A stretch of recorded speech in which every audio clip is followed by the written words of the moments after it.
Siphinde sinibingelele kwikhaya TV2. Wena oqalayo ukungena kuleli khasi siyacela ukuba ucofe ibhathini usubscribe ukuze ukhulise leli khasi khona uzohlale uyithola njengoba zinjalo. Izolo-ke eGoli bekunemidlalo omuhle omkhulu wama-artist lapho bekuneqembu le-gospel, kuneqembu lamaskandi neqembu legqomu.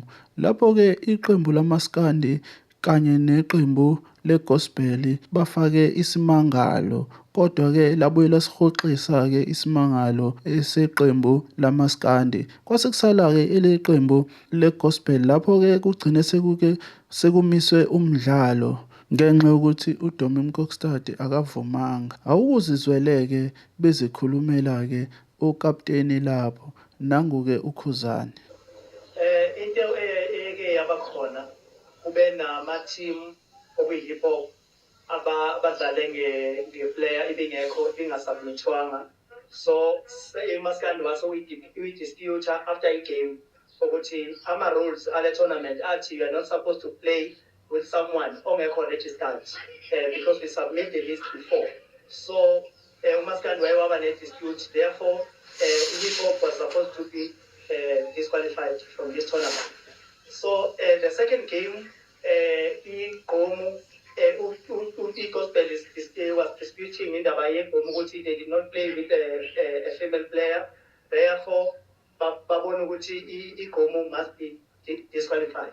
So uDumi Kokstad want i-Gqomu to be disqualified. Nathi as Maskandi want i-hip hop to be disqualified. So manje into eyenzakalayo ukuthi uMaskandi usuvumile ukuthi akulungile iqhubeke i-hip hop idlala. So uDumi yena akangavuma ukuthi, so ngichaza ukuthi kufiye kanjani lesimo. So uDumi mangena egroundini, wathi uMaskandi akakwazi uDumi ukungena egroundini ekubeni uMaskandi nawo unqatsheliwe ufake isifundo. Shuthi uDumi yena mayivunywa nabo kumele bengene egroundini. So ingakho-ke kunenkinga njengamanje. Right, thank you. Kube namaphutha enzekile kuma-registration ama-players, yabo. I-hip hop khona umdlali emregister late yamfaka. Yayiwin igame i-hip hop but uMaskandi uthi yena ulentuzana ama-disqualified. Same thing ngala kunaphuzana kwiGqomu. We had a female player esingayifakanga. Sethi manje sifuna ukuyifaka i-female player sekufanele ingene kwathiwa ayibhalanga phansi kwi-list, so asikwazi ukuyifaka. So ngalokho banqaba ukuthi ifake. Ngabashaya labo kodwa u2-1 so manje baya ne-dispute njengoba bene-dispute uMaskandi ne-dispute ne-hip hop ukuthi treat thina even though sibashayile bathi bafuna si-disqualify. So sinakho-ke manje ukuthi bona bathi bafuna si-disqualify kodwa thina sibe siwinile. Nangu uKhuzani uthi bafethu is5 if futhi kanjani isifana siqhubeke i-hip hop iyodlala kwi-final.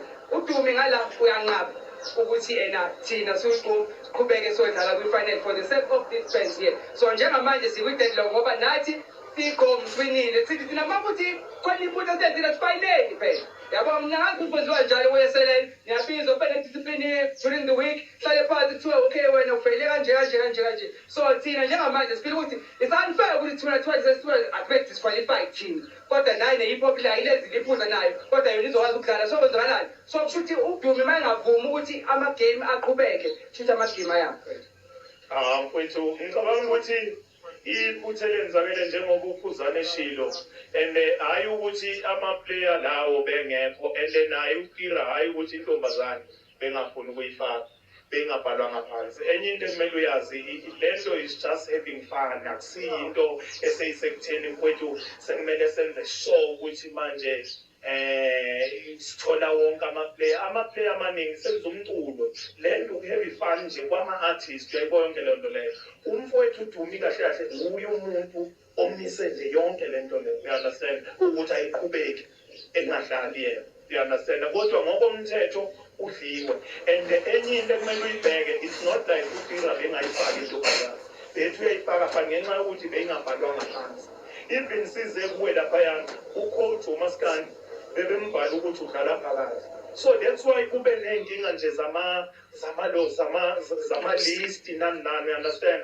Kodwa kudlaliwe kwamnandi, lawini iGqomu yawini i-hip hop for abalandeli laba nayo yonke into mfowethu bekumele basiyeke siqhubeke sidlalele, you understand? Akusiyinto, it's not about imali, it's just about having fun. Uwinile umalume, uwinile i-hip hop, the only thing ekumele yenzeke mfowethu ukuthi abafowethu behlise umoya, bawina last year noma sasinazo ikhalazo, kodwa asikaze sifike to the point yokuthi sithi disqualify ubani kwenzakalani. Even uMaskandi nabo kwakukhona ukukhuluma ukuthi abenzanga lokho, but ngenxa yokuthi we know ukuthi lento uku-happy fun, bonke labantu bazele ukuzo-happy fun la bezobuka ama-artist edlala, we understand? So ibuhlungu ukuthi uDumi sengafuna ukuthi kume yonke le tournament iphekwe abantu abangaka ukuthi athi yena ngeke iziyenzeke leyo nto leyo, we understand? And enye point engifuna ukuyiraise ukuthi uTira kafakanga intombazane, the reason why engayifakanga is because ibingabhaliwe, not ngoba ebengafuni ukuyifaka. Ufunile ukuyifaka abangavuma ngoba beyingabhalwanga,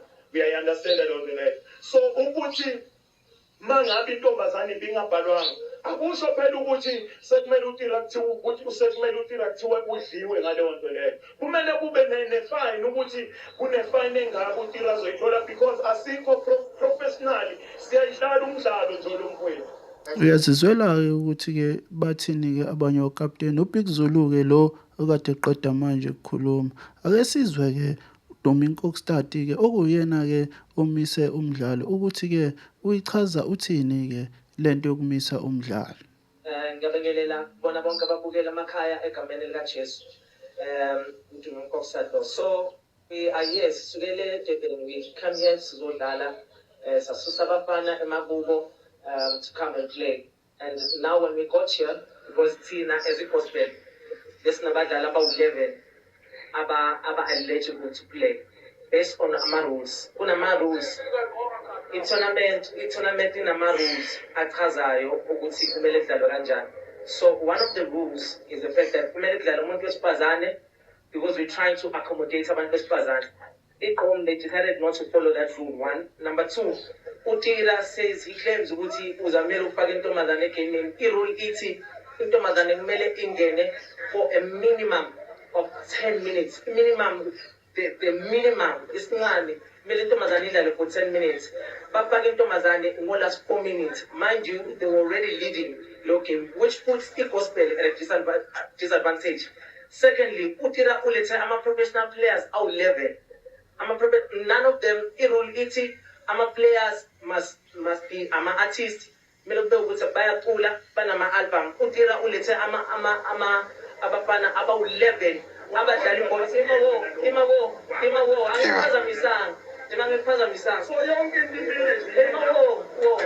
abantu abawu-11 or soccer players abengamele badlala.